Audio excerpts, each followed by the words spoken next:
कोल्हापूर शहरासह काही उपनगरांची तहान भागवणारा कळंबा तलाव आज सकाळी पूर्ण क्षमतेनं भरला। पावसाचा जोर कमी असला तरी पाणलोट क्षेत्रात येणाऱ्या पाण्यामुळं कळंबा तलाव भरून सांडव्यावरून पाणी वाहू लागलं। त्यामुळं नेहमीप्रमाणे हे दृश्य बघण्यासाठी नागरिकांची सांडव्याजवळ गर्दी झाली।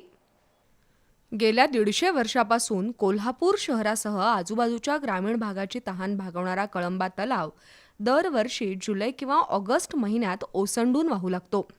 यावर्षी पावसाचं प्रमाण तुलनेनं कमी आहे। गेल्या वर्षी जुलै महिन्याच्या दुसऱ्या आठवड्यातच कळंबा तलाव भरला होता। यावर्षी जून महिना कोरडा गेला तर जुलैमध्ये झालेल्या पावसामुळे तलावाच्या जलसंचयात चांगलीच वाढ झाली होती।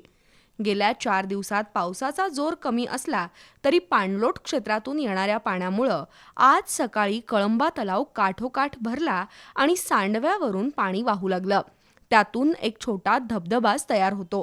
परिणामी हे दृश्य बघण्यासाठी नागरिकांनी कळंबा तलावाकाठी मोठी गर्दी केली होती।